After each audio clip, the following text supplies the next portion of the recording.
교회 성도님들을 주님의 이름으로 축복합니다. 이 시간 다 함께 자리에서 일어나셔서 찬양하심으로 주님 앞에 나아가도록 하겠습니다.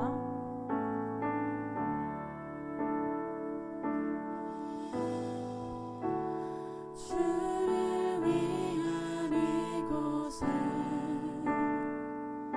예배하는 자들 중에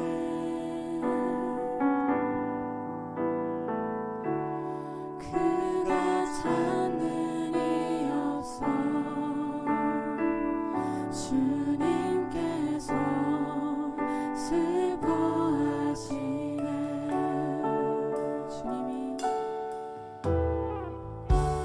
주님이 찾으시는 그 한 사람 그 예배자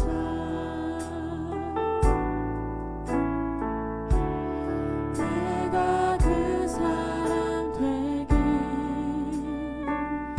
간절히 주께 예배하네. 주 은혜로 이곳에 서 있네. 주님께에 엎드려 절하네. 그 어느 것도 난 필요 없네. 주님만 경배해. 주 은혜로 이곳에 서 있네. 주님께에 엎드려 절하네. 그 어느 것도 난 필요 없네. 주님만 경배해. 주 은혜로 이곳에 서 있네. 주 은혜로 이곳에 서 있네. 주님께에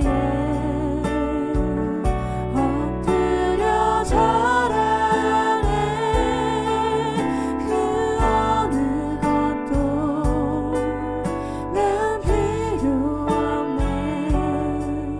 주님만 경배해. 주 은혜로 이곳에 서 있네. 주님께에 엎드려 절하네. 그 어느 것도 난 필요 없네.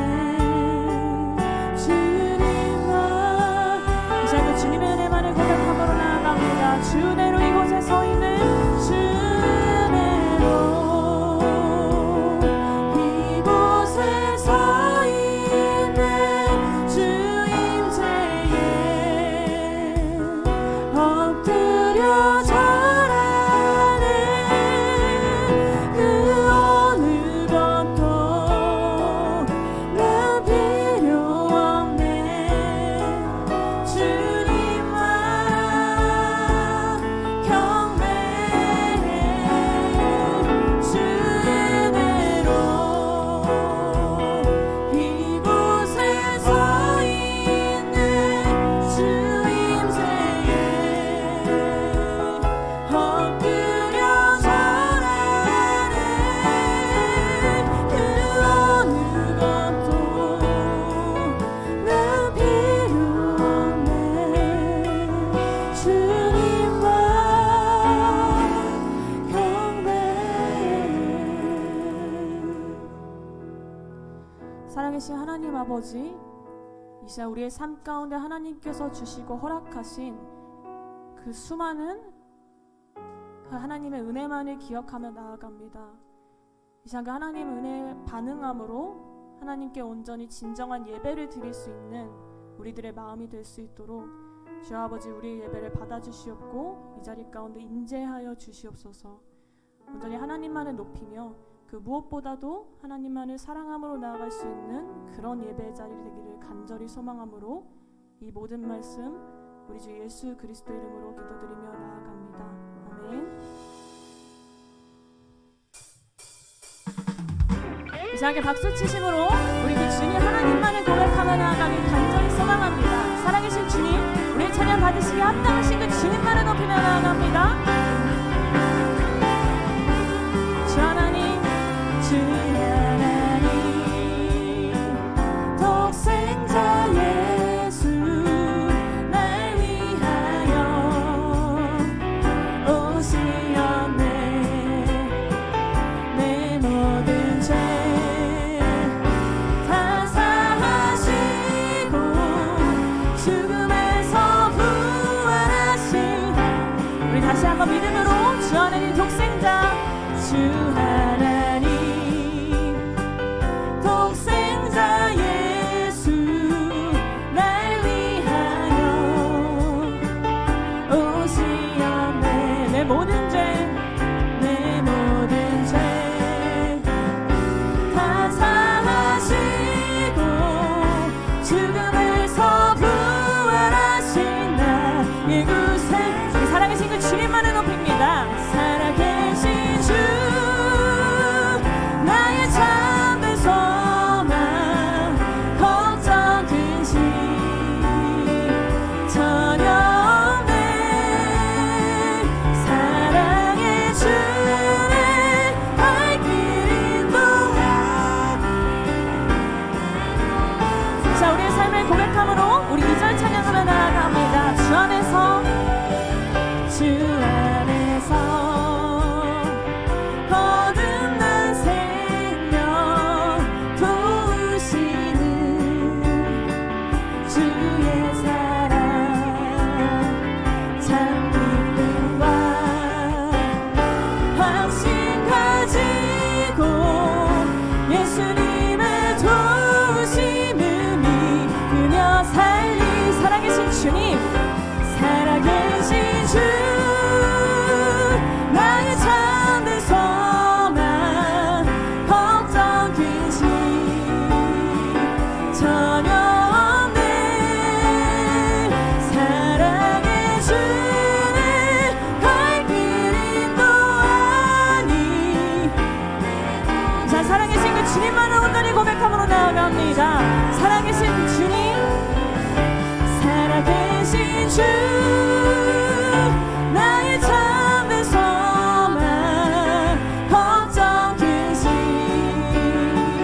전혀 없네. 사랑의 주를 발길 인도하니. 이 시간 그 주님 앞에 박수 치심으로 계속해서 찬양하시므로 나아갑니다. 할렐루야. 주님께서 우리의 삶에 함께 하시고 우리의 삶에 살아계신 그 주님으로 이 말씀을 고백하며 나아갑니다. 그 주 안에서 거듭난 그 생명으로 그 주님을 바라봄으로 찬양하며 나아가길 간절히 소망합니다. 할렐루야.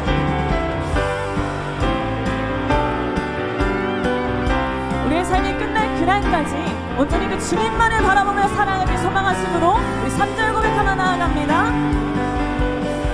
그 언젠가 주 뵐 때까지, 주 뵐 때까지 주를 위해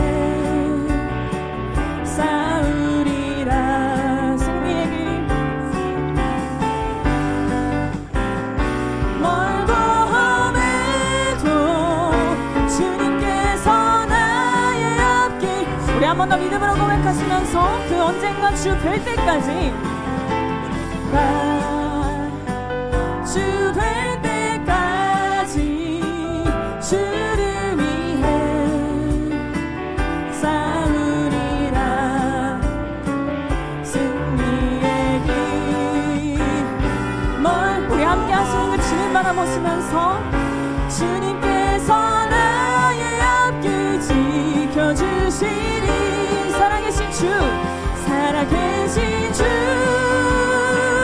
나의 참된 소망 걱정 근심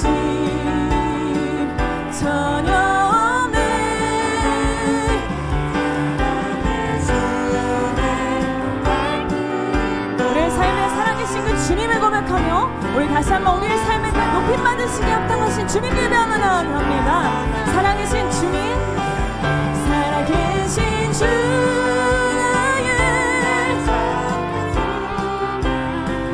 걱정 근심 전혀 없는 사랑의 주의 갈 길 인도하니 내 모든 삶의 기쁨 사랑의 주의 갈 길 인도하니 사랑의 주의 갈 길 인도하니 내 모든 우리 마지막으로 우리의 삶 가운데 선포하시러 나아갑니다. 사랑의 주의 갈 길 인도하니 사랑의 주의 갈 길 인도하니 내 모든 삶의 기쁨 늘 충만하네. 사랑의 주님 우리의 갈 길을 인도하시는 그 주님을 바라보므로 그 하나님 한 분만을 따라가며 살아가길 간절히 소망합니다. 우리의 삶 가운데 찬양 받으시기 합당하신 그 주님만을 높여드리며 자 박수로 그 주님께 영광 돌리며 나아가도록 하겠습니다. 네.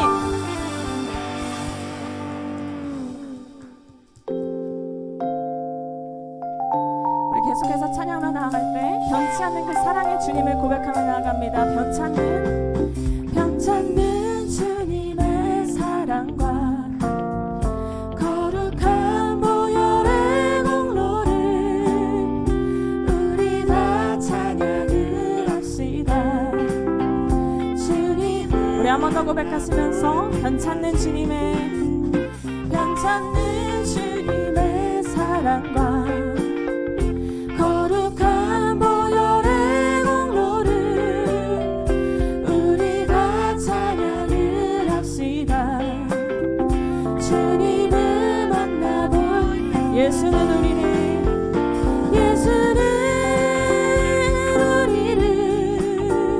깨끗게 하시는 주시니 그의 피 우리를 눈보다 우리 박수로 그 주님 높이며 나아갑니다. 우리 함께 하시는 그 주님 기억하시면서 우리 2절 고백하며 나아갑니다. 우리를 깨끗게 한 피는 무궁한 생명의 물일세 생명의 구원을 받은 자 하나님 찬양 우리의 삶으로 3절 고백합니다. 주님의 거룩한 보혈을 날마다 입으로 간증을 담대히 싸우며 나가세 천국에 들어갈 때까지 예수는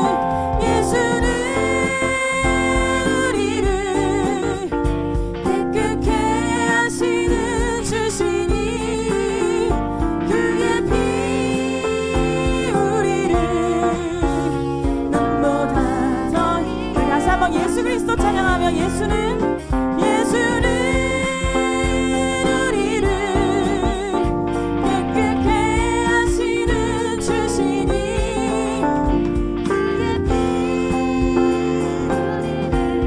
이 시간 그 주님의 십자가만을 바라보며 나아갑니다. 우리 4절 고백하시면서 십자가 단단히 붙잡고 날마다 이기며 나가세 머리에 면류관 쓰고서 주 앞에 찬양 우리 한 번 더 그 십자가를 바라보며 십자가 단단히 붙잡고 날마다 이기며 나가세 머리에 면류관 쓰고서 주 앞에 찬양할 때까지 예수는 우리를 깨끗게 하시는 주시니 그의 피 우리를 그 주님만을 기억함으로 나아갑니다. 예수는 우리를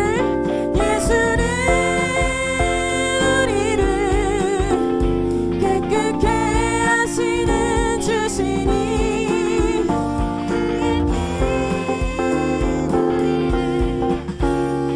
삶을 돌보시는 그 주님 기억하시면서 예수는 우리를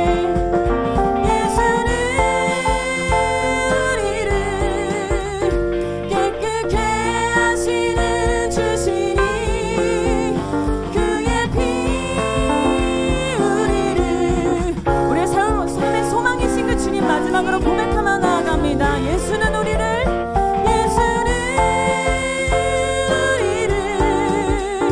깨끗게 하시는 주시니 그의 피 우리를 눈보다 더 희게 하셨네. 변치 않는 사랑으로 우리의 삶을 품으시는 그 주님만을 기억하며 나아갑니다. 아멘. 그 주님께 영광의 박수 올려드리며 나아갑니다. 네. 그래서 앉아서 계속해서 찬양 드리도록 하겠습니다.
고백으로 다시 한번 나아갑니다. 나 무엇과도 주님을 바꾸지 않으리. 다른 어떤 은혜 구하지 않으리. 오직 주님만이 내 삶에 도움이시니 다시 한번 온전히 그 주님만을 높이며 나 무엇과도 주님을 높이 하느리.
주님 사랑해요.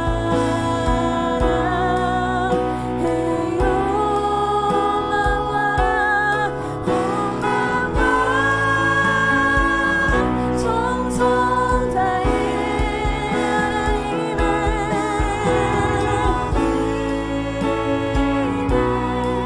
하나님 시간 그 무엇보다도 우리의 높임만 시각당하신 그 주님만을 예배함으로 나아갑니다.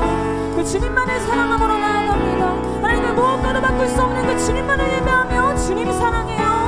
주님 사랑해요.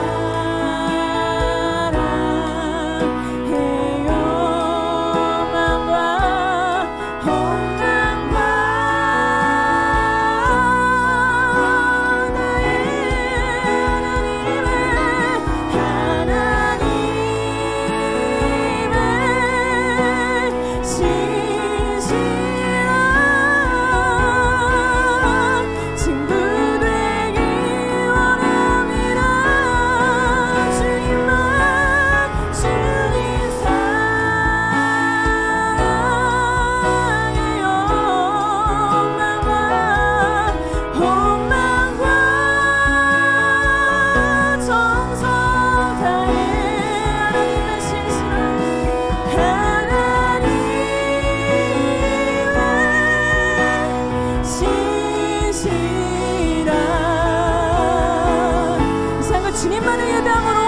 주님만을 붙잡음으로 나아갑니다. 그 주님만을 사랑하며 나아갑니다. 주님 사랑해요.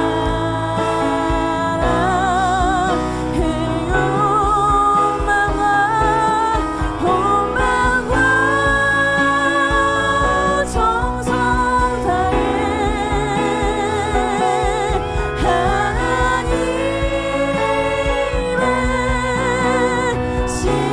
신실한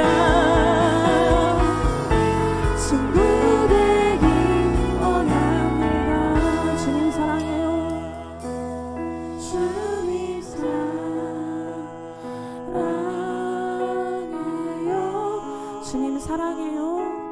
주님 사랑해. 우리의 마음을 담아서 주님만을 사랑해요. 주님 사랑해요. 주님만 사랑. 주님 사랑해요.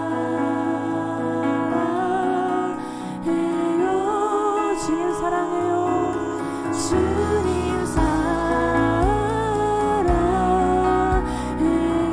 주님 마음을 담아서 주님 사랑해요. 주님 사랑해요.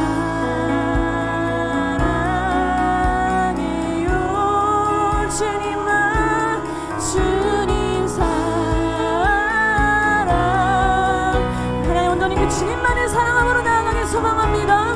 주님 사랑해요. 마음과 온 마음과 정성 다해 온 마음과 온 마음과 하나님 나의 온 마음과 정성을 다하며 나아갑니다. 오 하나님 온 마음과 정성 다해 하나님의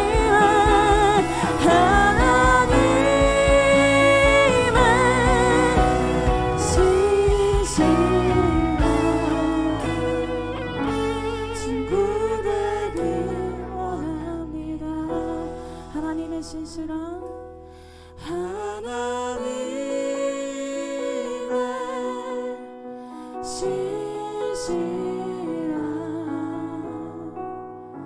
친구 되길 우리의 마음을 담아서 하나님의 신실한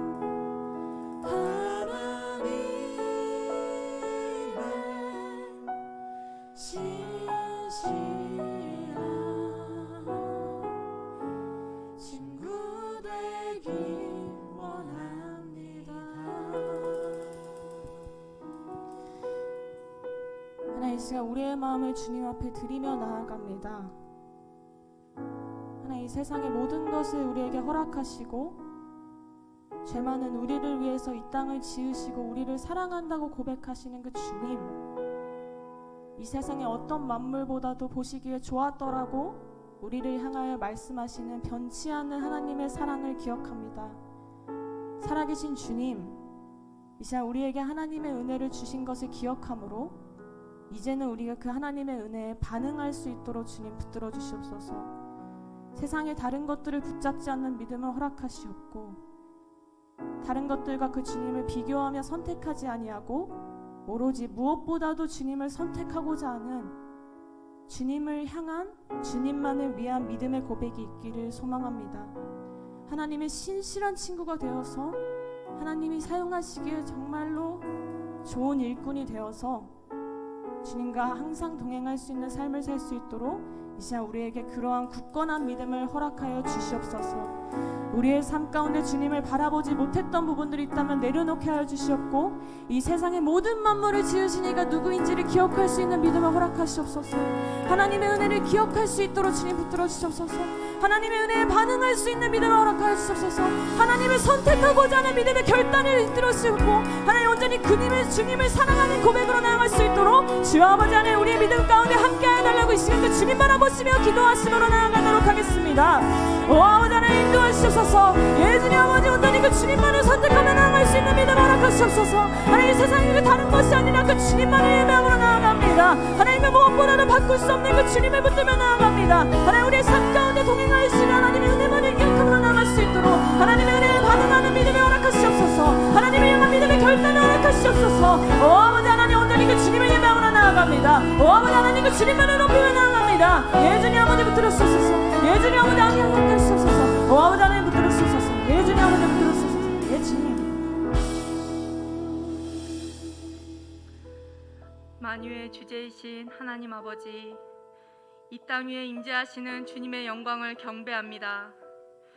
혼란하고 혼탁한 세상 속에서 주님의 교회인 믿음으로 사는 교회를 이 신사동 가로수길에 세우셔서 우리 많은 청년들과 성도들을 품으시고 주님을 사랑하시는 김경훈 담임 목사님과 김재원 부목사님 그리고 김지 전사님을 통하여 생명의 양식을 공급케 하시니 날마다 주님의 사랑에 감격합니다. 또한 교회 섬김팀의 지체들과 예배팀, 김수진 간사님과 함께 하시는 교회 권사님, 집사님, 청년들의 보이지 않는 곳에서의 헌신을 통해서도 주님의 은총을 경험합니다. 이렇게 우리로 교회 울타리 안에서 서로 사랑하도록 가르치시는 분도 주님이시오, 본을 보이시는 분도 주님이심을 고백하며 감사합니다. 최근에 코로나 상황 속에 아픔이나 근심이 있는 지체들이 있으시다면 함께 기도 제목을 나누고 우리가 서로 기도하며 힘을 낼 수 있도록 붙들어 주옵소서. 또한 주님의 권능을 바라며 간구합니다. 올 한 해 우리는 우리가 발을 딛고 살아가는 이 땅, 이 나라에 이제 한국 교회와 성도들이 주님의 말씀을 의지하여 오는 3월 9일 대통령 선거와 6월 1일 지방자치단체장 선거, 교육감 선거에 임해야 합니다. 그리고 모든 성도는 국민의 한 사람으로서 하나님 앞에서 의로운 투표를 해야 합니다. 존귀하신 주여, 이 나라에 하나님을 경외하고 국민을 사랑하는 하나님 뜻에 합당한 지도자가 세워지기를 간절히 기도드립니다. 두 선거에서 하나님을 경외함으로 신앙의 자유, 양심의 자유, 표현의 자유를 제약하는 차별금지법을 반대하고 태아의 생명을 존중하는 낙태법 개정안을 속히 입법하며 북한 동포들에게 해방과 자유와 복음을 누리게 하는 복음 통일을 이룰 대통령과 지방자치단체장들과 교육감들이 선출되기를 간절히 소원합니다. 아울러 지금껏 세간을 흉흉하게 하며 주님의 빛을 가리우려 달려드는 우상과 주술, 어둠의 세력들은 예수 십자가의 보혈에 씻겨 모두 물러가게 하옵시며 이에 대하여 주님께서 이 땅을 정하게 하시고 보호하셨다는 간증이 성도들과 세상 사람들 입에 흘러가게 하사 주님을 더욱 찬송케 하옵소서. 주님, 우리 믿음으로 사는 교회의 여러 사역 가운데 전도의 비전을 허락하심을 감사합니다.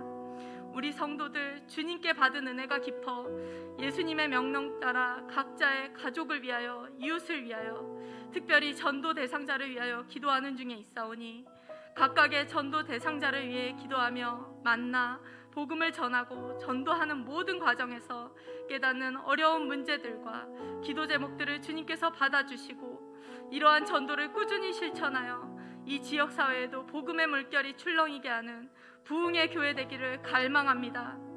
그리고 더 나아가 우리 교회에 주신 사명, 일본 선교에 대해도 기도합니다. 오래도록 신학생을 원활하게 배출하지 못하여 목회자가 없는 교회들이 많다는 염려의 소리들이 있습니다. 주님, 일본의 복음 전파를 위해 헌신하면서 대략 30만의 선교사님, 사역자들이 순교하였다 합니다. 그러한 피해 선교 역사 속에서도 그 땅의 교회가 성도들에게 주님의 성경을 온전히 가르치지 못하고 주님의 리더십을 경험케 하지 못한다면 그 제자 양육의 어려움은 얼마나 하겠습니까? 주님, 일본의 신학교에 많은 신학생들을 양성할 수 있도록 현지의 성도들과 청년들을 일깨워 주시옵고 모든 사역에 성령님의 동행을 더하여 주옵소서. 우리에게 코로나 확산의 위협 속에서도 예배를 지킬 순종과 충성의 열매를 허락하시는 주님께 더욱 감사드리며 신령과 진정으로 예배드리길 소원합니다. 이 모든 기도 예수 그리스도의 이름으로 올려드립니다. 아멘. 할렐루야. 예배 자리 가운데 나오신 믿음으로 사는 교회 성도님들을 주님의 이름으로 축복합니다. 이 시간 함께 좌우 앞뒤 바라보시면서 우리 함께 예배하는 분들 서로 함께 축복하는 시간 가졌으면 좋겠는데요. 함께 손을 뻗고 우리 서로 함께 찬양하심으로 나아가도록 하겠습니다. 평화 하나님의 평강이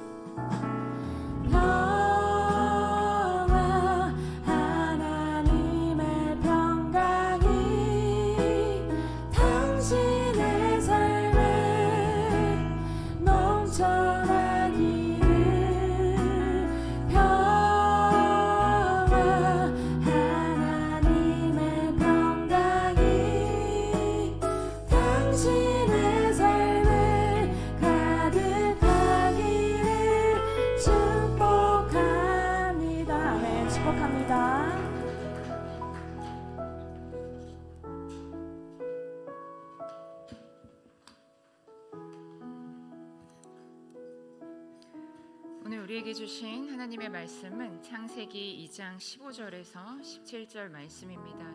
저와 여러분이 한 절씩 교독하시고 마지막 절은 합독하시겠습니다.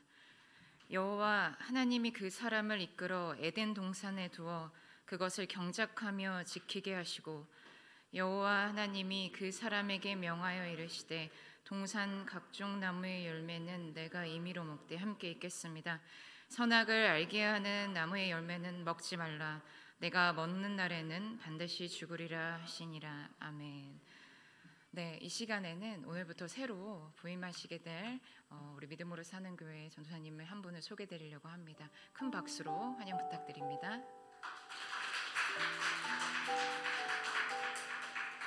안녕하십니까. 저는 분당 우리교회 이찬수 담임 목사님 지도 아래 7년간 미취학팀에서 어린 예수님의 꼬마 제자들과 학부모님과 그다음 많은 교사들을 섬겼습니다.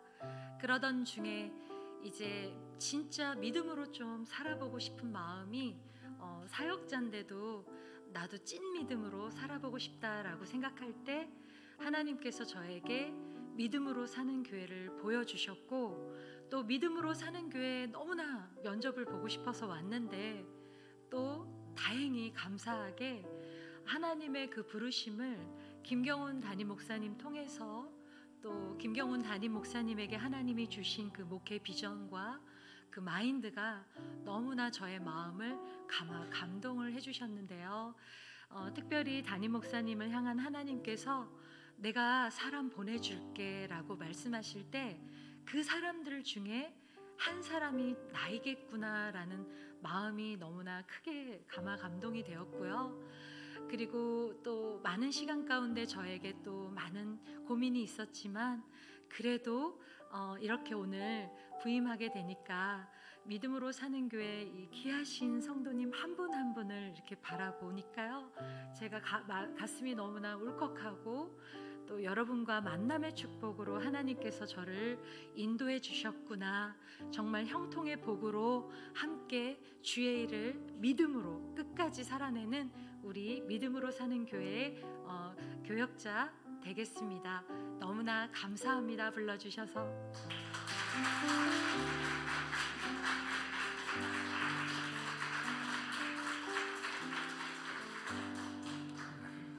할렐루야. 주일 예배에 오신 여러분 주님의 이름으로 축복합니다. 우리 좌우에 있는 분에게 이렇게 한번 인사하겠습니다. 예수님이 우리의 소망이십니다. 예수님이 우리의 소망이십니다. 아멘. 네. 힘들 때마다 그렇게 한번 외쳐보시면 좋을 것 같아요. 주님이 소망이십니다. 주님께서 우리의 모든 삶에 안고 일어섬, 그리고 우리가 무엇을 하고 있는지 또 어디쯤 와 있는지 다 알고 계시잖아요. 그래서 고민하지 말고 하나님께 묻는 자가 되었으면 합니다. 우리 또 귀한 우리 전도사님 모셨는데 참 사역도 귀하게 하셨고 또 이곳에 와서 이제 우리 다음 세대와 그리고 새 가족과 그리고 저하고 함께 또 전도 사역에 또 일임할 예정입니다. 여러분들 많이 격려해 주시고 또 기도해 주시면 감사하겠습니다. 교회 소식 몇 가지 알려드리겠습니다. 죄송하게 우리 여러 가지 내부적인 상황 때문에 이제 2주년 감사 예배를 저희가 2주 정도 연기하기로 했습니다. 그래서 2월 20일 날 설립 2주년 감사 예배가 드려질 예정입니다. 그런데 제가 중간에 광고를 하지 못해서 저 뒤에 보시면 소영희 권사님이 와 계십니다. 우리 권사님이 2주년이다 해서 특별히 오셨는데 우리 격려의 박수, 감사의 박수 한번 드리겠습니다. 제가 깜빡해서 알려드리지 못했습니다. 3기 새가족 교육은 다음 주부터 진행될 예정입니다. 참고해 주십시오. 그리고 공동체 순 안내도 다음 주에 예배 후에 제가 순별로 이렇게 안내를 해드리고 간단하게 여러분들이 테이블에서 연락처라든지 그 다음에 그 인사 정도 그렇게 하시고 모임을 봐해 주시면 감사하겠습니다. 다음 주 일은 다음 세대를 위한 비전 헌금이 있는 날입니다. 그리고 다음 세대 교사들 또 우리 교육자 위한 준비 모임도 있을 예정입니다. 네, 기도하겠습니다. 하나님 아버지 감사합니다. 믿음으로 사는 교회를 축복해 주시고 또 우리 사랑하는 성도들의 삶에 살아계신 하나님을 믿는 그 믿음의 흔적을 주셔서 어렵고 힘들지만 개척교회를 통해서 정말 우리의 신앙의 덕도 확장되고 또 하나님께서 하시고자 하는 그 일에 거룩한 통로로 우리가 쓰임받는 것 자체만으로도 우리가 감사하고 기뻐할 수 있는 그런 믿음을 주심에 감사를 드립니다. 이제 우리 교회가 더욱더 복음 전도에 영혼 구원에 우리가 더욱더 힘을 쓰고 나아가고자 합니다. 모든 교인의 마음에 잃어버린 한 영혼에 대한 그 아버지의 마음, 우리 주님의 마음을 부어주셔서 정말 목회자로부터 우리 새 가족에 이르기까지 단 한 명의 영혼이라도 지옥 가지 않고 구원받는 그 귀한 구원 사역에 우리 교회를, 우리 성도를 마음껏 사용하여 주시옵소서. 예수님의 이름으로 기도합니다. 아멘. 기독교 상담 심리학자인 아담스 박사는 사람이 어떻게 달콤한 죄의 그 유혹을 극복하고 거룩한 삶을 추구할 수 있는 믿음을 가지고 살아갈 수 있는지에 대해서 고민하였습니다. 그래서 그는 그의 책에서 죄와의 내적인 싸움에서 승리하는 비결과 죄를 죽이는 실제적인 성경의 원리는 무엇인지 그리고 또 그 방법은 어떠한 것인지를 독자들에게 제시하고 있습니다. 우리는 태어나는 순간부터 죽을 때까지 끊임없는 우리 내적 전쟁과 영적 전쟁을 사실 동시에 치르고 있습니다. 이 전쟁은 우리가 시작한 전쟁은 아니죠. 그리고 이 전쟁은 세상에서 인간들이 지금 벌이고 있는 그런 전쟁과는 차원이 다른 전쟁입니다. 세상의 전쟁은 그래도 끝이 있잖아요. 1차 세계대전, 2차 세계대전 다 전쟁이 일어났지만 시작이 있는 반면 끝도 있었습니다. 그러나 영적 전쟁은 끝이 없는 전쟁이에요. 주님이 이 땅에 오시는 그날 모든 영적 전쟁은 끝이 날 거야. 그리고 여러분 안에 있는 치열한 죄와의 싸움, 이 내적 전쟁 역시도 끝이 나게 될 거예요. 우리는 그날을 바라보며 하나님께서 우리를 진정하게 그리스도 안에서 자유케 해주신 그날을 바라보고 사실 우리가 살아가는 것이 아니겠습니까? 인간이 완벽하지 않는다는 데 대해서는 여러분들도 동의하시리라 생각합니다. 완전하지 않은 인간이기에 사단이 우리를 공격하기로 딱 마음먹고 우리를 타겟으로 하면 그들은 언제든지 우리 안에 있는 그 약한 고리들을 충분히 찾아낼 수 있어요. 그 약한 고리가 사단에게 붙들리는 순간부터 우리는 정상적인 삶이 아니죠. 거의 그냥 삐뚤어진, 왜곡되어진, 하나님 기뻐하지 않는 그런 삶의 형태를 보이게 되는 거예요. 그렇게 예수님께서 제자들에게 미움에 대해 말씀하셨을 때 우리는 그것이 사단의 공격의 형태로 우리에게 찾아옴을 알았어야 한 거죠. 요한복음 15장 18절과 요한 1서 3장 13절 한번 읽어보겠습니다. 세상이 너희를 미워하면 너희보다 먼저 나를 미워한 줄 알라. 형제들아 미워하여도 자 미움이란 단어를 공격이란 단어로 한번 바꾸어 보세요. 미움의 숨은 뜻이 그대로 드러납니다. 자, 제가 그래서 한번 다시 읽어 드릴게요. 세상이 너희를 공격하면 너희보다 먼저 세상이 나를 공격한 줄 알라. 그 다음 구절은 형제들아 세상이 너희를 공격하여도 이상히 여기지 말라. 미워한다는 것은 여러분을 공격하는 거예요. 여러분을 쓰러뜨리고자 하는 거예요. 사단은 그냥 좋게 말하는 법이 없어요. 타협하는 것처럼 보이지만 그 타협은 우리를 무너뜨리는 거예요. 스스로 무너지게 하는 거예요. 자기들이 밀어서 무너뜨릴 때도 있지만 우리가 스스로 무너지도록 그렇게 하는 때도 있는 거예요. 얼마나 교묘하고 교활합니까? 조심해야 되는 거죠. 예수님은 이미 영적 전쟁에 대해서 이 말씀을 통해서 사실은 복선으로 어느 정도 은유적으로 말씀을 하신 거죠. 사랑하는 여러분, 우리들이 영적 전쟁에서 승리할 수 있었던 것은 딱 하나예요. 저와 여러분이 힘이 좋아서 믿음이 좋아서 많은 경험이 있어서 천만의 만만의 말씀이죠. 예수께서 사단의 모든 권세를 끊고 십자가에서 승리하셨기 때문에 우리는 그 십자가의 그 승리를 내세우는 거예요. 자, 봐, 너희들이 졌잖아. 근데 왜 우리들 앞에 지금 등장해서 우리에게 거짓말을 해? 주님을 향한 그 믿음 하나 딱 이렇게 보정사나 우리가 제시하면 그 순간 그 사단은 그냥 홀로그램처럼 그냥 사라져 버리는 거예요. 아무런 능력을 가지지 못하죠.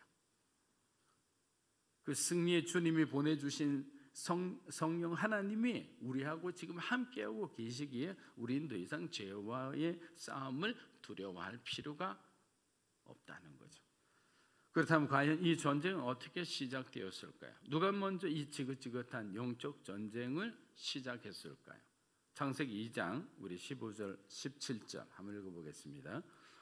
여호와 하나님이 그 사람을 이끌어 에덴 동산에 두어 그것을 경작하며 지키게 하시고 선악을 알게 하는 나무의 열매는 먹지 말라. 내가 먹는 날에는 반드시 죽으리라 하시니라. 자, 하나님께서 자기의 형상을 따라 사람을 창조했을 때 하나님은 가장 먼저 그들에게 복을 주셨어요. 그리고 그들의 모습을 보고 심히 좋았더라고 하나님은 기뻐하셨어요. 그러나 창조된 인간은 정말 순수한 존재였으나 완벽한 존재는 아니었습니다. 하나님께서 사랑하는 인간을 완벽하게 만들 수도 있었는데 왜 완벽하지 않게 만들었을까요? 하나님은 그들이 스스로 자발적으로 하나님을 찾아 하나님을 사랑하고 경배하기를 원했던 거예요. 그것이 하나님께서 우리를 지으신 목적이잖아요. 하나님의 영광을 위해. 저와 여러분의 말과 행동과 우리의 어떤 삶 속에 실질적인 보여지고 나타내지는 삶이 하나님이 기뻐하시고 하나님이 영광 받으시는 삶이라면 저와 여러분은 정말 참된 그리스도인으로서 삶에 부족함이 없을 거예요. 하나님 바로 그런 거죠. 스스로 찾기를 원하죠. 남에 의해 떠밀려서 신앙생활하기를 원하지 않는 거예요. 정말 자원함으로 하나님 앞에 헌금을 드리고 여러분의 시간에 예물을 드리고 여러분의 재능에 예물을 드릴 때 그때 하나님의 법칙인 30배, 60배, 100배라는 그런 축복의 대가품의 하나님의 은혜가 우리에게 임하는 거지. 억지로 드린 예물은, 억지로 드린 어떤 봉사와 섬김은 하늘에 올라가지를 못하는 거예요. 그건 분명한 거예요. 애매한 게 없어요. 하나님 나라는 중간지대가 없다고 그랬잖아요. 그러니까 명확하게 하나님 나라를 이해하고 계시면 되는 것입니다. 하나님은 아담에게 에덴 동산을 경작하고 돌보는 역할을 맡겼다라는 것이 또 중요한 것이죠. 동시에 누구의 침입도 허락하지 않는 곳에서, 이 에덴이라는 곳은 그렇잖아요. 하나님만이 계시는 공간이니까 뭐 사단이든 어떤 것도 함부로 와서 해할 수가 없죠. 에덴이 바로 그러한 곳이었습니다. 여기서 경작하다, 돌보다라는 히브리 단어는 노동의 의미를 가지고 있어요. 노동. 물론 이것은 생계를 위한 노동이 아니라 여기서는 자연과 세계를 다스리게 하신, 아담에게 다스리게 하신 하나님의 일을 의미하는 거예요. 그러니까 에덴이란 장소는 인간이 창조주 하나님을 위해서 순종하고 맡겨진 일에 책임을 다하는 그런 어떤 장소인 거죠.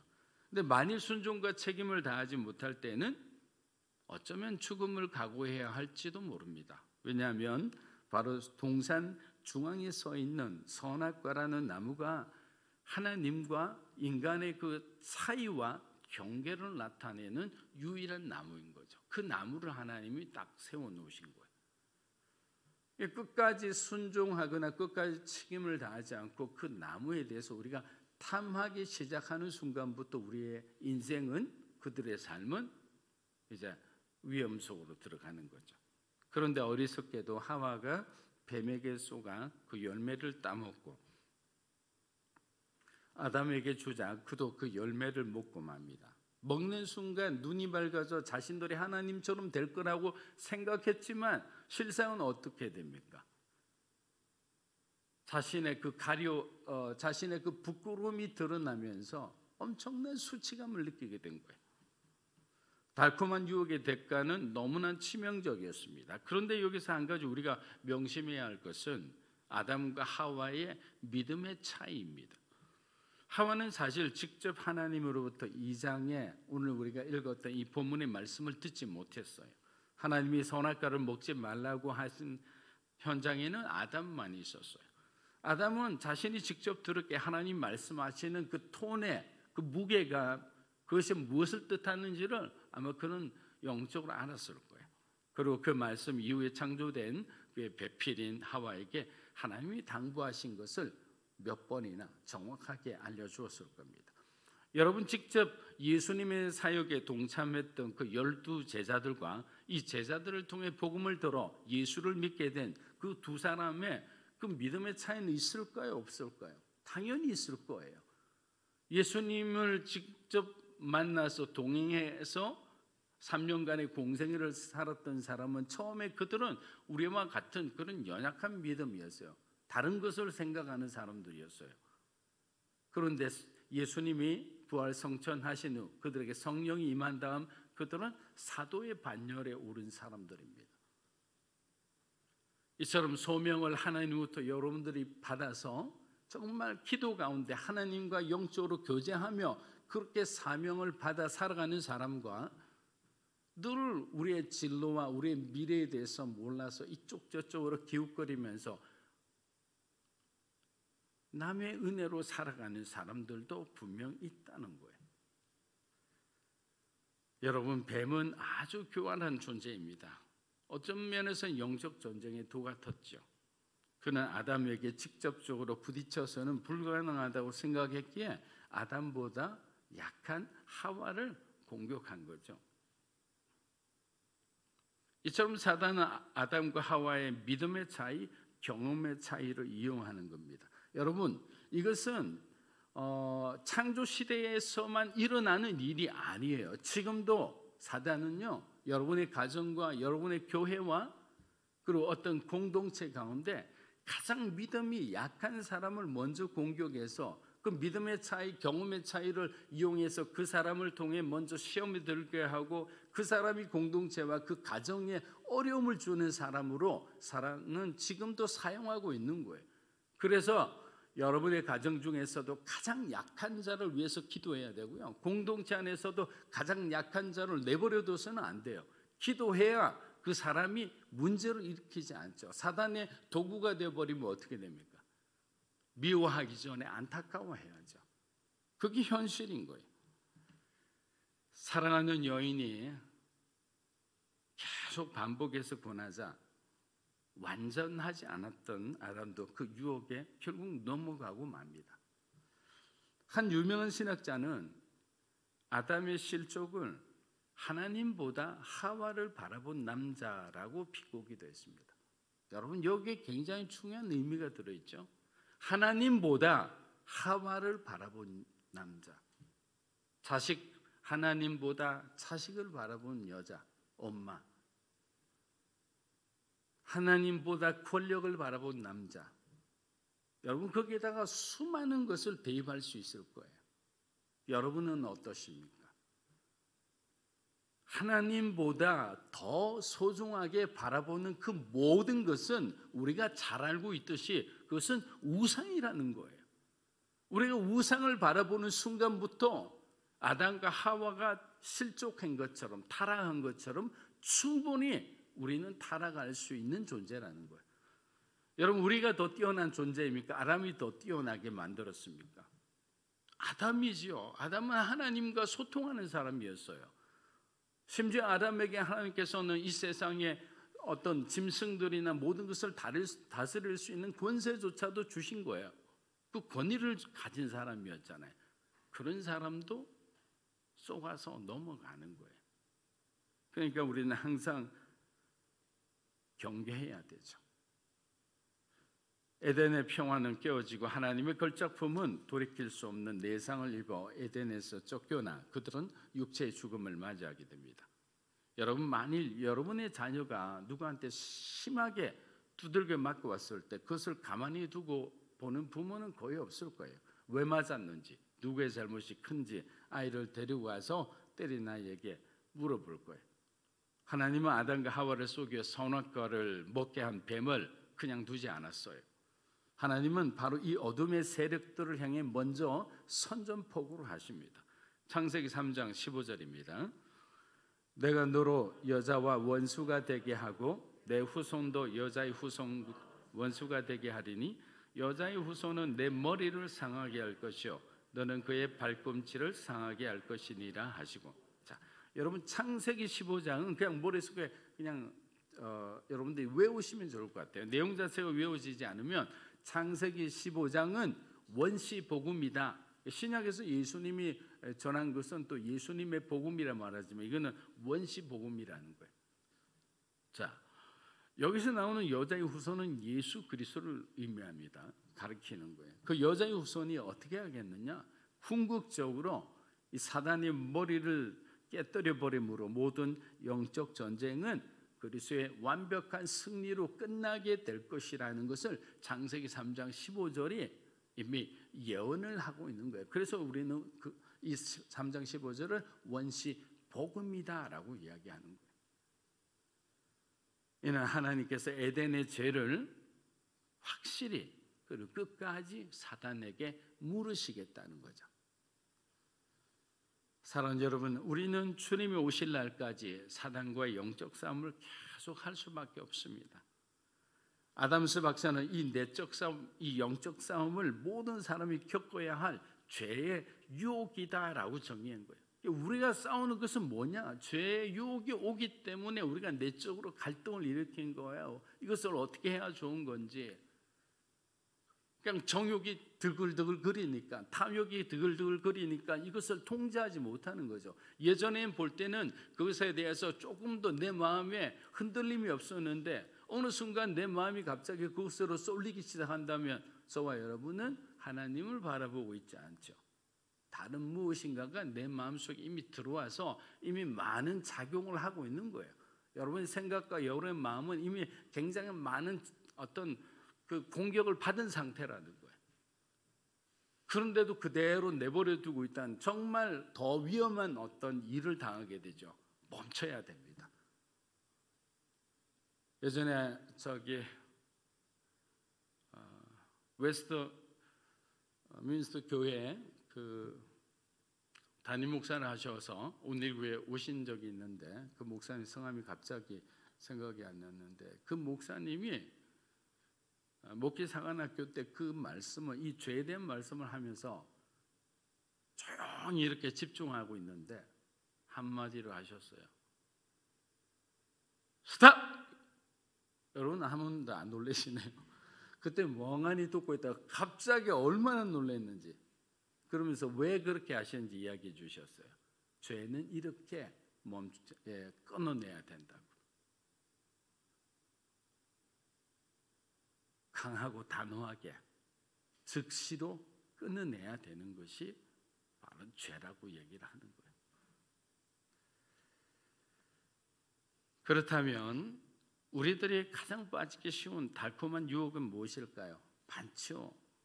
사도 요한은 요한일서 2장 우리 보면 우리가 세상을 살아가는 순간에 육체의 정욕, 안목의 정욕, 이생의 사랑에 빠진다고 우리가 잘 아는 그 항목들을 이렇게 나열합니다. 저는 오늘 그 중에서도 어떻게 보면 달콤하지만 좀 쌉쌀한 맛의 유혹 두 가지를 함께 공부하고자 합니다. 여러분 고난도 엄연히 현실이죠. 고통도 현실이죠. 우리가 왜 직접 경험하고 있으니까. 그러나 많은 사람들이 환경의 압박과 이 현실의 무거움을 이기지 못하고 그만 중도에 좌절하고 그냥 절망해버리고 마는 경우가 많아요. 그래서 우리를 가장 힘들게 하고 우리 인간성을 굉장히 안 좋게 만드는 이 죄에 대해서 함께 나누고자 합니다. 첫째는 두려움입니다. 두려움. 여러분 건강하다가 한번 아파 본 사람들은 평소에 별로 신경 쓰지 않던 그 건강에 대해서 굉장히 많이 신경을 쓰기 시작합니다. 그래서 몸에서 어떤 작은 통증이 하나 느껴지기 시작하면 신경이 온 그 통증에 그냥 그 곤두서서 혹시 이것이 내 지금 병과 관련이 있는 것은 아닐까 이런 생각을 하게 되는 거예요. 그래서 병원을 그냥 매일 그냥 가게 되는 거예요. 왜 그러느냐? 두려움이 있기 때문이에요. 어려움을 한번 당했기 때문에 혹시 내가 똑같은 어려움에 처하면 어떡하냐라는 이 두려움이 있는 거죠. 또 반면 어떤 큰 일을 당한 사람, 누구에게 쏘가서 큰 일을 당한 사람은 사람의 말을 잘 믿지 않죠. 그래서 웬만하면 새로운 어떤 좋은 어떤 기회가 생겨도 그 사람은 움직일 줄 모릅니다. 왜? 여러 번 사람들에 속아서 사기를 당했는데 내가 또 사기를 당하랴라는 그런 생각이 있는 거예요. 각자 트라우마, 이 상처라는 것이 한번 걸켜지면 그 상처에 대한 우리의 반응은 다 네거티브인 거예요. 부정적인 거죠. 수동적인 거죠.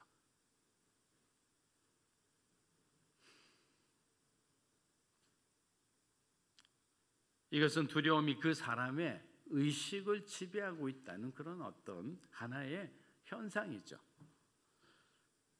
아브라함은 수십 년 동안 약속의 아들을 기다렸지만 하나님은 그에게 아들을 주시지 않으셨어요. 족장 시대의 아브라함에게 아들이라는 이 존재는 어떤 거냐? 그냥 대를 잇는다 그 자체가 아니라 종족의 어떤 생명과 보존과 소망이 모두 함께 자기 아들에게 달려 있는 거예요. 하지만 그가 원하는 시간에 하나님이 계속 아들을 주시지 않자 아브라함의 마음에는 의심과 두려움이 계속 왔다 갔다 하는 거예요. 여러분 의심과 두려움이 만나는 곳에는 반드시 하나님에 대한 불순종이 싹트기 마련입니다. 의심이 생기고 두려움이 생기면 하나님에 대한 불순종이 나온다는 거예요.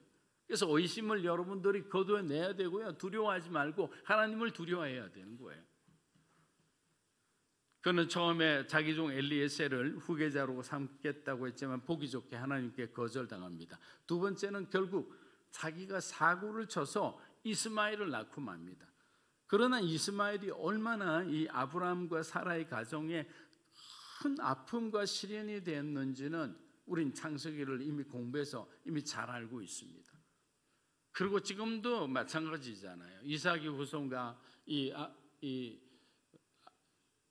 이스마엘의 후손이 얼마나 지금도 반복하고 있습니까? 그만큼 한 선택이 잘못된 선택으로 인해서 너무나 많은 대가를 지불해야 되는 거예요. 사랑하는 여러분, 두려움은 사단이 주는 달콤한 죄의 유혹입니다. 육체적인 정욕만 달콤한 죄의 모습을 가지고 있는 것이 아니라 오히려 의심과 두려움은 자신을 합리화시키는 모습으로 우리에게 찾아오는 거예요. 이런 상황에서 어쩔 수 없잖아 이렇게 말을 하는 거예요. 여러 가지 갖다 붙일 그 제목이만 수백 가지는 될 겁니다만,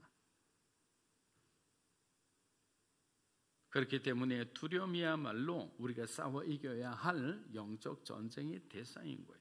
욥은 두려움과 떨림으로 자신의 뼈마디가 흔들렸다고 합니다. 두려우니까 견디지는 못하는 거예요. 그래서 여러분, 한 가지 제가 이렇게 좋은 방법을 알려드리면, 어떤 여러분들이 이제 고난이든 뭐 두려움이든 의심이든 여러분의 신앙에 어떤 고민과 질문이 있을 때는 여러분들이 직접 성경 말씀을 한번 찾아보세요. 그런데 성경 말씀 어느 구절에 이 내용이 있는지를 잘 모르잖아요. 그래서 온라인 성경 사이트를 들어가서 두려움이라고 딱 쳐보세요. 그러면 뭐 수십 개, 수백 개의 구절이 쫙 나와요. 뭐 처음에는 관련된 구절이 있고 뒤로 갈수록 연관성이 좀 낮으니까 앞부분을 읽으면 그게 다 나와 있어요. 두려움의 정의, 하나님은 두려움을 뭐라고 하시는지, 우리가 어렵고 힘든 그런 어떤 상황에 있을 때 그 두려움을 어떻게 빠져나오는지 성경에 모든 답이 있는 거예요. 다른 곳 찾을 필요가 없어요. 말씀 안에서 우리가 길을 찾는 거죠. 말씀이 우리의 어두운 삶의 빛이 되어 주잖아요. 근데 말씀을 가까이 하기 싫은 거예요. 그건 영적인 전쟁이에요. 내 안에 어떤 또 다른 어떤 존재가, 움직이는 존재가 있을 수도 있다는 거예요. 하나님을 사랑하는 사람은 말씀을 사랑하는 사람이죠. 말씀을 가까이 하려고 하는 사람이죠. 이사야서 51장 12절입니다. 이르시되 너희를 위로하는 자는 나 곧 나이니라. 너는 어떠한 자에게 죽을 사람을 두려워하며 풀같이 될 사람의 아들을 두려워하느냐. 자, 여기서 또 뭐합니까? 세상과 사람을 두려워하지 말고 우리를 위로하시는 사람이 누구라고 그랬죠? 하나님이라 했잖아요.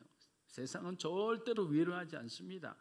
옆에 있는 여러분의 친구도 끝까지 오랫동안 위로하지 않아요. 상황이 바뀌고 또 서로 간에 감정적인 어려움이 생기면 다른 쪽을 보게 돼 있어요. 사람은 반대편을 본다 그러니까요. 경험이 있으시잖아요. 그러나 하나님은 끝까지 우리를 봐주시는 거예요. 누가복음 12장 5절입니다. 마땅히 두려워할 자를 내가 너희에게 보이리니 곧 죽인 후에 또한 지옥에 던져 권세 있는 그를 두려워하라. 내가 참으로 너희에게 이르노니 그를 두려워하라. 자, 누가는 뭐라고 합니까? 사단과 그의 졸개들을 지옥불에 던져 넣는 그 권세를 가진 예수 그리스도를 두려워하라는 거예요. 세상을 두려워하라, 사단을 두려워하라 하신 적 없으세요. 그들도 강하니까 좀 두려워해야 된다라고 말씀하시지도 않으셨어요.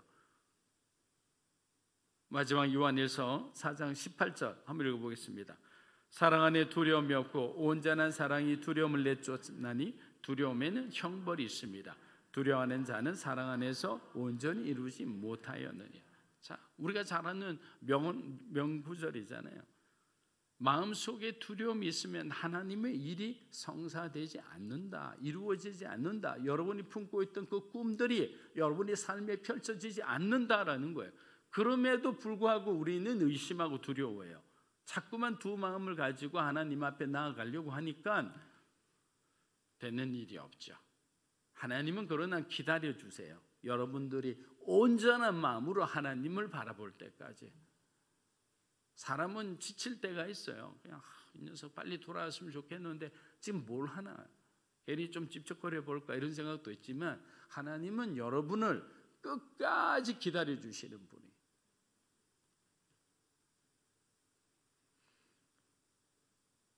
사랑하는 여러분, 그래서 우리는 절대로 빈틈을 줘서는 안 되는 거예요. 그래서 성령의 지배를 받아야 되는 거예요. 성령의 충만함을 받아야 돼요. 충만함을 받아서 빈틈이 없다면 사단이 옆에서 뭘 그냥 여러 가지 욕심들을 막 집어넣으려고 해도 공간이 없는데 집어넣을 수가 없죠. 그런데 우리가 성령의 지배를 불편하다고 지루하다고 우리가 거부하는 그 순간, 그 비는 그 틈에 순간 싹 돌아요. 왜? 언제나 기다리고 있으니까. 여러분 앞에 여러분 보이지 않으시지요? 앞에 뭐 다른 사람이 있잖아요. 사실은 하나님과 사단이 두 사람이 보고 있다고 생각해야 돼요. 영적 존재가. 틈이 있나 없나. 틈이 있으면 전화하죠. 야, 여기 좀 많이 비었다. 악한 사람 한 3명 데리고 와. 지난번에 우리 실패했잖아. 뭐 이런 식으로 하는 거예요. 그게 누가 보면 11장에 나오는 거잖아요. 자기보다 더 악한 7 귀신을 데리고 와서 그 사람의 상태가 이전보다 더 안 좋았더라. 굉장히 전략적입니다. 두 번째는 시기심이라는 죄에 대해 우리가 한번 묵상해 보았습니다. 여러분, 인간이 범한 첫 번째 죄는 하나님에 대한 불순종이에요. 그죠? 그렇다면 인간이 범한 두 번째 죄는 무엇일까요? 보통 살인죄라고 말하는데 그렇지 않죠. 시기심입니다. 시기심. 가인은 아벨의 제사만 받으신 하나님을 원망하고 동생 아벨을 시기하였습니다. 그 시기심이 결국 아벨을 죽였습니다. 그러니까 시기하는 마음이 살인을 한 거예요. 얼마나 무섭습니까? 마태복음 27장 우리 17에서 18절입니다. 그들이 모였을 때 빌라도가 물어 이르되 너희는 내가 누구를 너희에게 높아 이는 그가 그들의 시기로 예수를 넘겨준 줄을 알미더라. 자, 바리새인과 서기관들이 하나님을 위한다고 하면서 그들이 예수님을 죽이는 그 어떤 죄목을 뭐라고 했습니까? 신성모독이라 했어요. 신성모독. 그 거창한 이유를 들어 예수님을 죽이고자 하였으나 결국 성경이 정의한 결론 낸 그들의 죄는 예수 그리스도를 향한 시기심이었어요. 예수님은 인간의 탐욕과 시기의 희생양이 되어서 죽으신 거죠. 자신들의 권위와 업적과 전통을 예수님은 하나도 인정해 주지 않으셨어요. 오히려 제사장 나라가 없어지고 하나님 나라가 새로 나라가 도래한다라고 하니까 그 말씀하시는 그 예수님을 죽이고 싶을 만큼 미워한 거예요. 그런데 자기가 죽이고 싶을 만큼 미워하는 그 사람을 아니 이스라엘의 온 백성이 그냥 존경하고 따르고 난리를 치니까 이 마음이 얼마나 부하가 날까요? 견디지를 못하는 거야. 예수님만 생각하면 그냥 샌드백 같은 걸 두고 밤마다 그냥 바리새인들 치면서 자기의 막 화를 딱 이렇게 달래면서 그렇게 했을 거예요. 지금 같으면. 그만큼 예수님은 그들에게 너무 미운 시기의 대상이었다는 거예요. 빌라도는 그들이 고발한 수백 가지의 제목들을 보면서 예수님은 죄가 없으시다는 것을 알았습니다. 하지만 그것에게 타오르는 인간의 시기심이 얼마나 무서운지 그는 로마 황제와 귀족들을 통해 이미 학습이 된 사람이었어요. 결국 빌라도도 유대인들의 시기심에 굴복해 예수님을 십자가에 못 박도록 넘겨준 겁니다. 왜냐하면 시기심은 살인을 넘어 폭동을 일으킬 수 있다고 그는 알고 있었던 거예요. 이런 잘못된 알지 않아도 되는 이런 잘못된 지식들이 때로는 우리에게 하나님의 길을 가는데 해가 될 때가 있어요. 좋은 지식만 여러분의 마음속에 여러분의 생각 속에 담아두셨으면 좋을 것 같아요. 사랑하는 여러분, 질투는 제가 한 여러 번 말씀드렸는데 내가 가지고 있는 것을 상대방도 가지고 있을 때 느끼는 그런 감정에 가까워요. 예를 들어 나도 노래를 잘하는데 저 친구도 노래를 잘해. 사람들에게 막 많은 인기를 얻는다고 생각하면 그 순간 바라보면서 내가 쟤보다 더 잘 부르는데 뭐 이러면서 막 질투를 하는 거예요. 그게 이제 질투라고 할 수 있는 거예요. 그런데 시기는 상대방이 가지고 있는 것을 내가 가지고 있지 않아요. 그러니까 거기에 대한 어떤 상실감과 어떤 마음의 어떤 억울함 같은 것들이 이미 저변에 쫙 깔려 있는 상태예요. 그런데 그때 일어나는 무서운 감정을 시기라고 하는데, 이 시기심이 우리 마음에 확 들어오는 순간 어떻게 되느냐, 하나님의 샬롬이 깨어져 버려요. 내 마음에 평화가 없어요.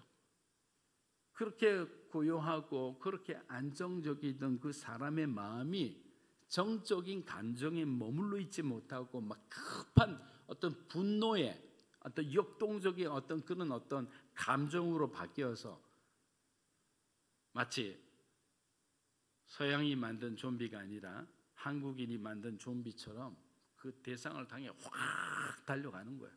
얼마나 무섭습니까? 그리고 하나님을 향해서도 마음을 닫아요. 더 이상 하나님을 신뢰하려 하지 않습니다. 왜 그렇게 생각하는 줄 알아요? 하나님께서 부당하다고 생각하는 거예요. 이 사람들은. 왜 저 사람들에게는 있는 거 없는 거 다 챙겨주시고 왜 나에게는, 주님을 위해서 이렇게 헌신한 나에게는 빈털터리처럼 하나님 주시느냐고. 만약에 하나님이 나에게도 그런 은사를 주셨으면 난 저 사람보다 더 잘할 수 있지 않겠느냐. 지금도 이렇게 헌신하는데 하나님 나에게 많은 재능과 어떤 재물과 어떤 영향력 있는 자리를 주셨다면 나는 이보다 더 많은 놀라운 역사를 하나님을 위해 할 수 있습니다. 그런데 나는 왜? 라고 하면서 이 시기에 빠져서 어마어마한 마음, 뭔가 이렇게 복수심에 찬 그런 마음을 가져요. 소위 서운한 마음이 들죠. 그러면서 사람을 대놓고 미워하는데 그게 이유가 없습니다. 그냥 자기보다 하나님께 더 사랑받는 것처럼 느껴지는 사람들에게는 그냥 모두 그냥 그 사람들이 싫은 거예요. 냉정해지고 무정해지고 아주 편파적이고 공격적으로 됩니다. 사랑하는 여러분, 시기심은 우리 앞에 놓여 있는 모든 진실을 가리고 거부합니다. 끝내 바리새인과 서기관들이 예수님의 사랑을 거부했듯이 시기심에 깊이 빠진 사람은 그리스도 안에 있는 영원한 그 소망, 영원을 향한 그 소망을 볼 수가 없는 거예요. 여러분, 우리는 오늘 위해 존재하는 사람이 아니라고 했습니다. 예수님이 다시 오시는 그 내일을 위해 우리는 존재하는 거죠. 그런데 시기심은 바로 우리에게서 우리의 내일을 훔쳐가는 거예요. 얼마나 무섭습니까? 그 시기심에 걸리지 않으면 그래도 그냥 조금 열등감에 그냥 멈춰버리면 될 건데, 그래도 그냥 하나님 오시면 나는 이렇게 행복하게 살 수 있으리라 믿습니다. 나는 회복하리라 믿습니다. 나는 영원한 천국에서 주님과 함께 거할 줄 믿습니다. 이렇게 그나마 이 정도 믿음으로 고백하고 살아갈 것인데, 완전히 걸려서 눈이 가려지고 마음이 가려지고 생각이 그냥 멈춰버린 사람들은 미래를 바라보지 않아요. 그냥 하나님하고 대적하는 마음으로 하나님이 사랑하는 사람을 다 미워하는 거예요. 그날이 오면 모든 것이 새롭게 된 그 완전한 세상에서 영원토록 살 수 있음에도 이 시기심 때문에 우리의 인생을 이렇게 망쳐셔야 되겠습니까? 고린도후서 4장 16절에서 17절입니다. 그러므로 우리가 낙심하지 않으니 우리의 겉사람은 낡아지나 우리의 속사람은 날로 새로워지는도다. 우리가 잠시 받는 환난에 경한 것이 지극히 크고 영원한 영광에 중한 것을 우리에게 이루게 함이니. 아멘. 말씀을 마무리합니다. 사랑하는 여러분, 모든 것은 영원의 관점에서 바라보아야 현재의 고통스러운 현실을 우리는 바르게 이해할 수 있습니다. 예수님께서 우리에게 자신을 길과 진리와 생명으로 소개하셨듯이 우리는 예수님의 그 말씀을 끝까지 붙들고 살아가야 되는 거예요. 그런데 사단은 우리에게 여러 가지 달콤한 죄로 유혹하여 믿음의 길, 복음의 길, 우리들 모두가 하나가 되는 그 길을 방해하는 거예요. 여러분의 가정이 하나가 되는 걸 방해하는 거예요. 교회가 하나가 되는 걸 방해하는 거예요. 하나님 나라가 이루어지는 것은 어떻게든 그게 균열을 내고자 하는 거예요. 그러나 이미 모든 전쟁에서 완전하게 승리하신 예수 그리스도를 우리가 바라보는 순간 우리는 오늘도 믿음의 선한 싸움을 싸우며 우리에게 주어진 그 경주를 완주할 수 있게 되는 것입니다. 두려움과 의심과 시기심과 부정적인 모든 이 마음으로부터 승리하시고 그리스도의 참된 제자의 삶을 살아가는 우리 믿음으로 사는 교회 성도 여러분의 가정과 자녀들이 되기를 주의 이름으로 축복합니다. 아멘. 이 시간 우리 찬양하고 그리고 기도하며 하나님 앞에 나아갔으면 합니다.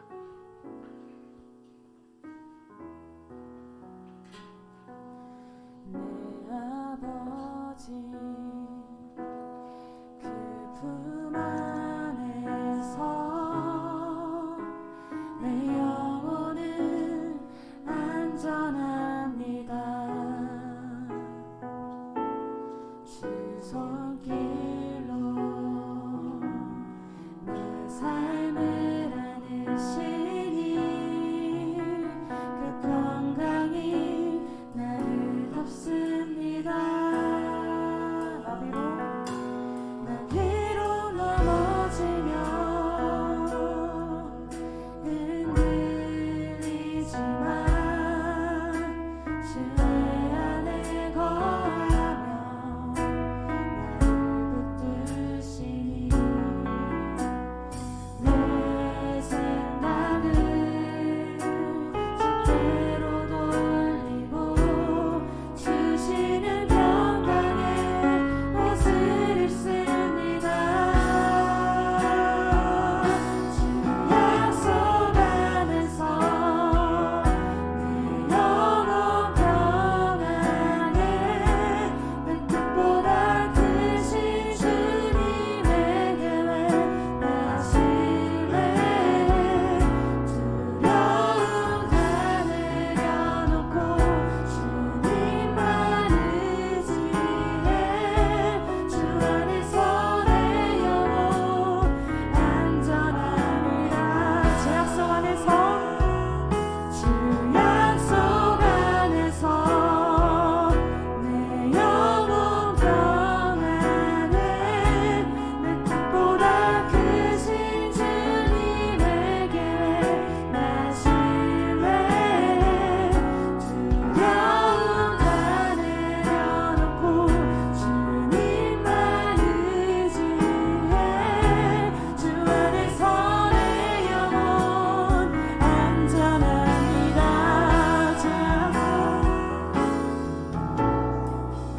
이 시간 우리 하나님 앞에 기도하고 나아갔습니다. 우리는 내적 싸움을 통해 승리하기도 하고 때로는 패배하기도 합니다.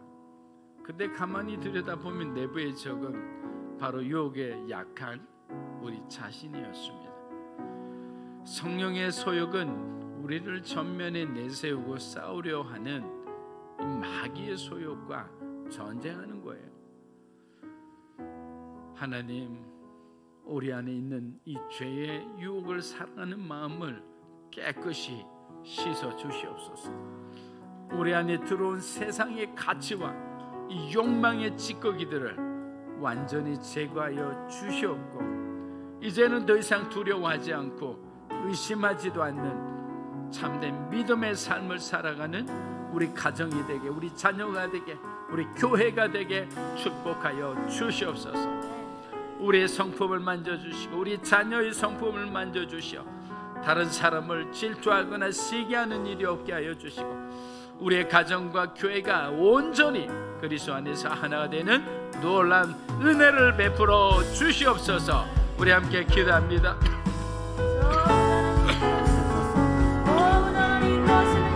할렐루야. 주님 감사합니다.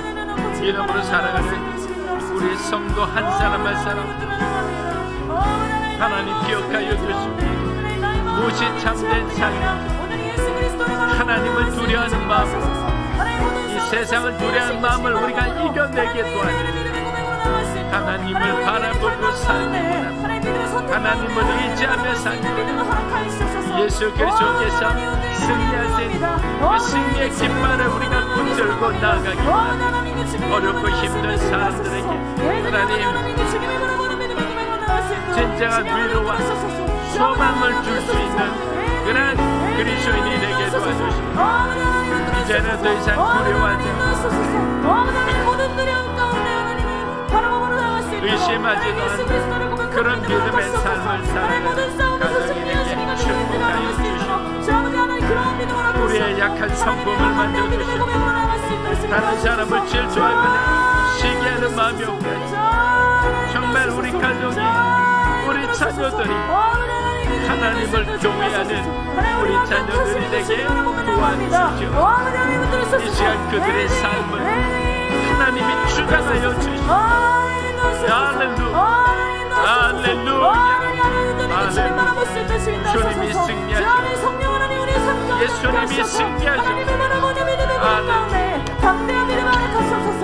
담대하게 이 세상 가운데 주님을 전하며 나갈 수 있도록 아버지 하나님 붙들소서. 예수님 아버지 인도하소서. 이 시간 교회를 놓고 기도합니다. 앞서 말씀드린 것처럼 영혼 구원을 위해 힘쓰는 그런 한 해가 되기를 원합니다. 여러분, 영혼 구원하는데 하나님 우리 교회, 우리 가정 축복은 어떡합니까? 이 문제는 어떡합니까? 여러분 염려하지 마세요. 마태복음 6장 33절 여러분 읽었잖아요. 먼저 그의 나라와 그의 의를 구하라. 그러면 이 모든 것을 내가 너에게 필요한 것을 다 하나하나 챙겨주시겠다는 거예요. 하나님 나라를 먼저 구하고 주님의 얼굴을 구했을 때 하나님의 능력의 손이 여러분의 가정 가운데 임하게 되는 거예요. 하나님 오직 믿음으로 구하고 조금 더 의심하지 말라고 하셨습니다. 우리의 일이 아니라 일은 하나님의 일입니다. 여러분 2명씩 전도할 대상을 하나님께 달라고 기도하십시오. 가족이든 친척이든 지인이든 관계없어요. 그분들에게 복음을 전하고 교회까지 데리고 오는 일을 이제는 우리들이 해야 되는 거예요. 그것이 하나님이 기뻐하시는 일이고 교회가 여러분에게 부탁하는 일입니다. 하나님 구령의 율정으로 충만한 우리 교회가 되게 하여 주시고 아직도 예수 믿지 않는 우리 자녀들, 우리 친척들, 우리 지인들 하나님 그들에게 구원의 은혜를 베풀어 주시옵소서. 우리 동성으로 기도하며 나갑니다. 주여 할렐루야, 할렐루야, 할렐루야. 하나님 우리에게 구원의 은혜를 허락하여 주시고 구원의 거룩한 통로로 우리를 사용하여 주시고 올곧은 믿음으로 하나님 그들에게 예수 그리스도를 믿으세요. 여러분의 인생이 구원받을 것입니다. 여러분의 가족이 구원받을 것입니다. 하나님 그 구원의 은혜가 정말 우리 가족 가운데 우리 자녀들 가운데 우리 지인들과 친척들 가운데 임하기 원합니다. 우리가 2명씩 가슴에 품고 기도하며 그들을 정말 교회에 데려와서 그들이 정말 신앙생활을 할 때까지 우리가 보살피고 그들을 정말 도와주기 원합니다. 하나님 우리가 그렇게 하기 원하오니 주님 도와주시기 원합니다. 모든 성도들에게 구령의 열정 임할지어 한마음이 되게 하시고 우리에게 복음의 능력을 주시고 우리가 전했을 때 그들이 하나님의 능력 안에 무릎 꿇게 하여 주시고 복음 전하는 교회, 선교하는 교회, 세상을 변화시키는 교회, 하나님이 기뻐하시는 주의 교회가 되게 성령의 역사여 주시고 한 사람 한 사람 붙들어 주시옵소서. 할렐루야, 할렐루야. 하나님 아버지 이 나라의 민족 아시지 않습니까? 한국에 지난날 하나님 주셨던 그 놀라운 부흥의 은혜를 세상의 것과 바꿔치기 했습니다. 이제 다시 한번 하나님께서 우리에게 기회를 주신다면 모든 교회가 모든 성도가 겸손히 무릎 꿇고 세상의 빛이 아니라 그 세상의 탐욕의 동지가 되었음을 회개하고 이제는 구별된 삶을 살아가는 이 대한민국과 한국교회와 성도들이 되게 축복하여 주시옵소서. 올바른 대통령이 나오게 축복하여 주시고, 이념으로 지역으로 여러 가지로 정말 갈라진 이 마음들이 이제 하나가 될 수 있도록 하나님 이 땅을 긍휼히 여겨 주시옵소서. 감사드리며 예수님의 이름으로 기도합니다. 아멘. 자, 우리 일어나셔서 우리 봉헌하겠습니다.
오늘도 우리에게 귀한 예물을 드릴 수 있는 특별한 은혜를 허락하여 주심에 감사합니다. 예물이 쓰여지는 곳마다 우리 하나님의 이름이 더욱더 널리 전파되게 축복하여 주시옵소서. 아직도 코로나 여파로 힘들어하는 우리 김재현 목사님, 우리 석윤 자매, 또 우리 희진 자매 모두의 병이 깨끗이 낫게 축복하여 주시고, 이를 통해 하나님을 더욱더 우리가 깊이 경험하는 귀한 시간 되게 축복하여 주시옵소서.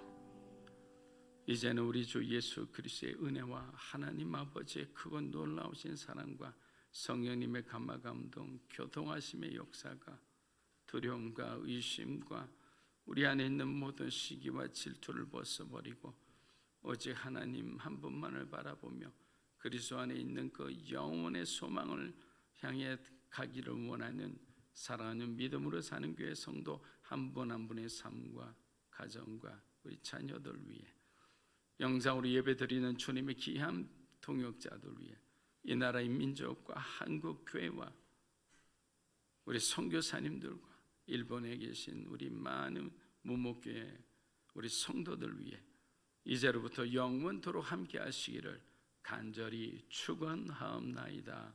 아멘.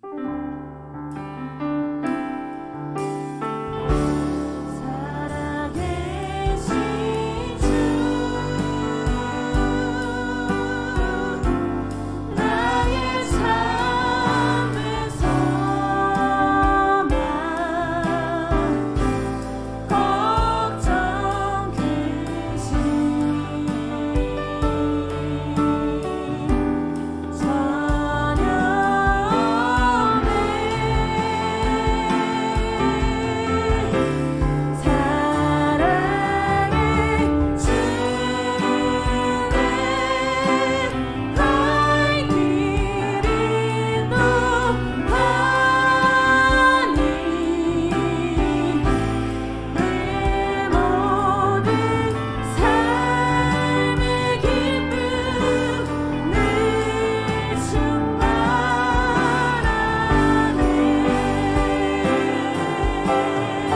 하나님 앞에 우리 감사의 박수 드리겠습니다.